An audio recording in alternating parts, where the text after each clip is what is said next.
And what's up, everybody? Welcome back to the channel. It is your boy Cheebaloods. Third video in a row with no face cam. Did I get horribly disfigured in perhaps like a factory accident? Who's to say? Nobody will know. Anyways, let's take a look at the market. Now, not the market in the traditional sense that I take a look at it. As you can hear, my allergies are going absolutely brazy at the moment. Shout out to my cats, Katana and Catalina, aka Kit Kat, for making me have allergy attacks on a near daily basis. Super tight. Really don't regret getting them or anything. Now look, there's some ways.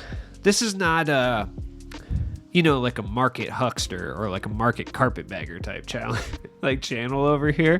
All right, so I'm not going to provide you with the holy grail of snipes and things of that nature, but let's just talk about some things you can do to make MT. Number one, do these challenges. A, you get to beat up on the 98 Jazz. That's always a fun time. I enjoy that as a Bulls fan. And you get a free 80s and 90s pack. Chances are you get nothing from it, but I did come up this morning very hard off of the Pistons pack and ended up getting this Hakeem Olajuwon. That was pretty cool. So I'm just saying, if I could do it with my terrible luck, you could do it too. It could happen. You probably won't. You'll probably get like Emerald John Wall, realistically. But, things can occur. So who knows? Anyways, looking in your collection, look, realistically, if you're not going for any type of collection level, there's a lot of things in your collection you can sell. Now, the badge market it was actually up the past couple days, and then I don't know what happened today. I don't know if everyone collectively realized that the badge market was up, because it is absolutely not up anymore. It has completely crashed out. Like, the whole market has been flooded with badges. I don't know. This seemed to just happen today. I didn't really notice it yesterday or the day before. It looked like badges were on the rise, and now they're completely flooded, and there's badges going for like 400 MT. I just feel like I sound like the most nasally person in the world. Like, I sound like a caricature. Caricature? I can't even speak right now, dude. Shout out to Claritin. Anyways, yeah, I just feel like there's not very many badges that are worth anything. I mean, realistically, if you want to guarantee yourself to make at least some MT, you could do the 3 token badge packs. I mean, I would recommend probably going silver or bronze, obviously. It's really debatable on which one of those two are going to bring you more MT. Don't ever open these things. A, they don't even tell you the odds. That's not a good sign. Like, if 2K is not even showing you the odds, because technically speaking, they don't have to when it comes to those packs, because you can't buy them with money. It's for tokens. You know what I mean? So it's still not good. I just don't think badges are the way to go, personally. There's obviously your money badges like Rim Protector and Brick Wall. In addition to, I think, badges like Quick Chain and Handles for Days as well. There's some other ones. Obviously, Limitless is going to be a money badge for a while. But I just don't think it's really the best case scenario. That being said, like, if you can go like bid snipe some badges, like, for sure, like if you can get a Quick Chain for 500 MT, like, you're going to make 1,000 MT off of that. And you can definitely make MT off badges for sure. You could do some quick flips. There are guys that sit there, and I don't know if they're like actual dudes or if it's like MT companies or something that have people that do this, but they'll go in there and bid snipe badges all night long. I have never found a time during the day where there aren't other people bid sniping badges. Like, I swear, never. I found times during the day where it seems like people aren't bid sniping cards as much. I have never seen a time where they're not bid sniping badges. Maybe I'm just incorrect. Now, like I said, if you're not going for collector level and you've been playing this game all year, in all likelihood, you probably have like a bunch of jerseys, and realistically, you should just sell them. Like, these things are going to do absolutely nothing for you unless you're like somebody who switches their jerseys all the time. I realistically should have made custom jerseys forever ago and just sold all of these, but it is what it is. I'm obsessed, apparently, with getting collector rewards like 3 months after they're usable. Apparently, that's just like my thing, I guess. I don't know, man. I'm just addicted to it. I'm addicted to the lifestyle. It is what it is. But you probably have, just in the Sixers collection alone, that's like 10K worth of badges. And then these stupid little basketballs, like if you have any of these dumb basketballs, like the Halloween one specifically, like that's 17K right there. I think this one's like 5K. And I believe I think there's another one. I just don't remember, honestly. But I mean, right there, that's 20K that I just found in my collection. That's just basically collecting dust, not doing anything. Like, I'm never going to use those basketballs. I don't think I actually have used those basketballs. Same with the holiday balls. I mean, people do want the unicorn balls. People are going to lock in for it. So you can make at least some MT if you have some of those basketballs and you don't really care about them. Like, this mummy ball, it's a kind of cool, I guess. Yeah, I mean, I was using it for a while. I think I had the mummy ball for a minute, actually. But I never used this Halloween jack-o'-lantern ball. Yeah, I don't think I did. But you know what? It's going to be more useful to me as liquid MT. Look at me, talking like the real market guru that I am. I'm so bad when it comes to the market. I don't even care. Like, it is what it is. Looking at some other things that could be going for a little bit more than you would expect. Diamond shoes, Nike specifically, are up in price for whatever reason. I'm not really sure why they're up in price, honestly. I really don't know. I couldn't point to anything in particular as to why they would be up in price. I just truly don't know. Like, truly, I cannot think of a single reason as to why the Nike shoes would go from 4,000 MT or so, give or take, up to above 8. I don't know. But, you know, you can capitalize on it while you can. I mean, look at this ugly, ugly, ugly thing. Yeah, it's going for 8K.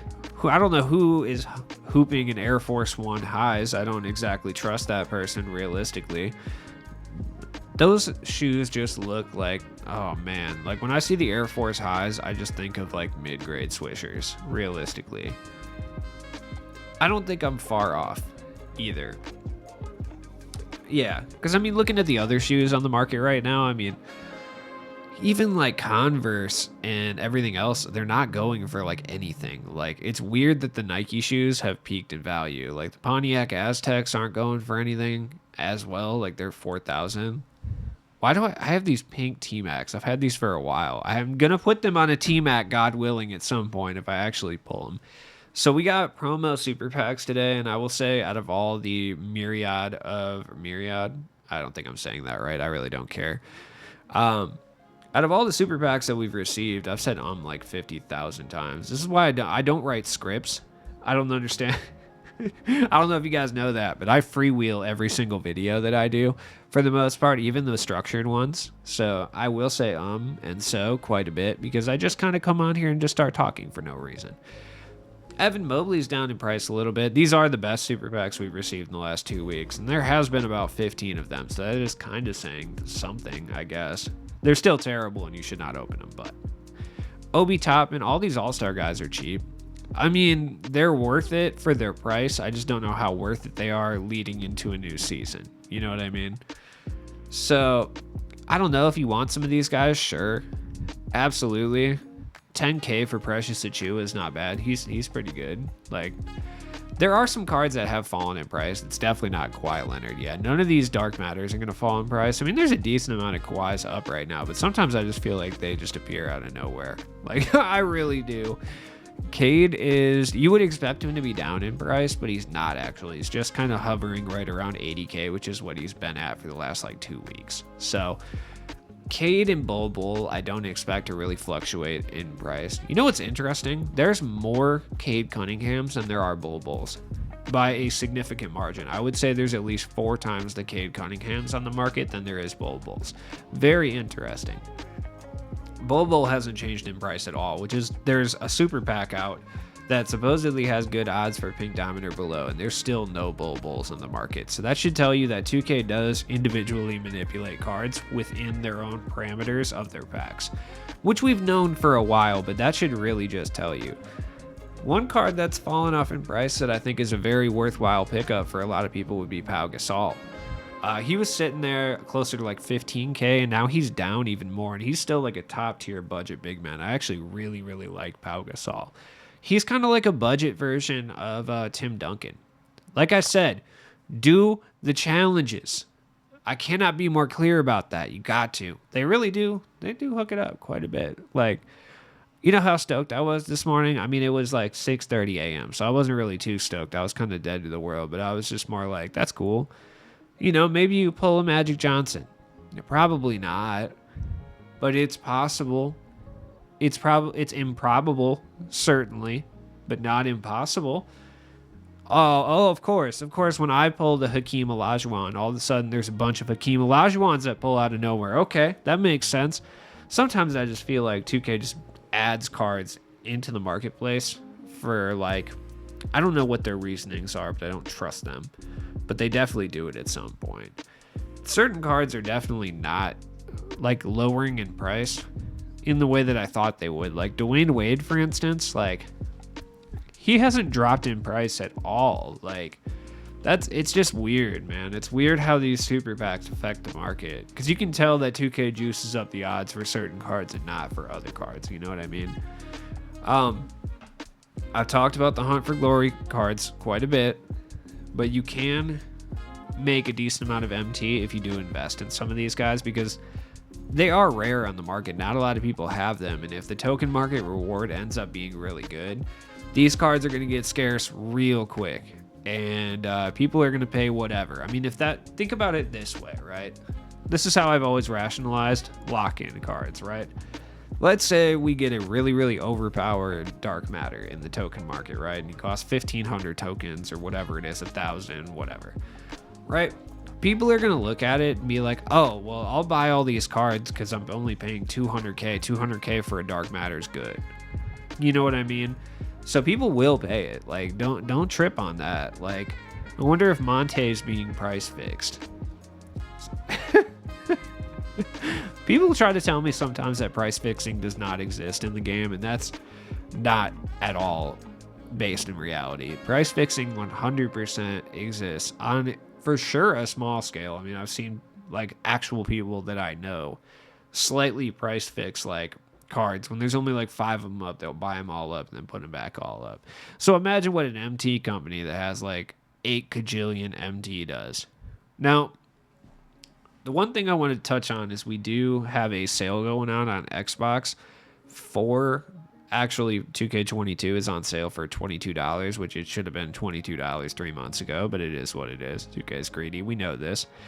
The reason I bring this up, though, is it is going to cause a lot more new players to come to the forefront, because I would assume it's on sale, on PlayStation as well. In addition to, I don't think it's very long until we get it on Game Pass for Xbox as well. It typically comes out on Game Pass every year. So the reason I bring this up is cards like coaches and stuff that like a new player would want to go pick up. Like if you target some of those guys and get them for the low, you can make some MT. Obviously, bid sniping cards is always a way to make MT, especially if you know how much a card is going for. Like when it comes to Bill Russell, like I know this card's going for 700 MT, so if I get it for 500, like cool, I'll make a couple hundred MT. You know what I mean? It's like 130 MT, which is realistically nothing, but it adds up over time. Same with like Patrick Ewing, stuff like that. I mean, you can make some MT that way realistically. There's a million sweat lords, constantly trying to outbid snipe each other. Like, so the reason I'm bringing that up is I'm just saying, like, take it easy. Don't stress yourself out trying to bid snipe a bunch of cards, because what ends up happening is you end up messing yourself up. You're trying to like outbid someone at the last second and you end up bidding too much and then you lose MT. You don't want to do that. The coaches are a good way to go about it, though, because if you can get some coaches like Steve Nash for like a low price, like you could turn around and sell them for some MT right away, or you can wait until all those new players come on and then you can get a little bit more MT for sure. Not saying it's going to be great, but it'll work. As always, it's been your boy Cheap Ludes. This video had no point, but I made it anyway. So have a good night, you guys. I'll be back with more content this week. Peace.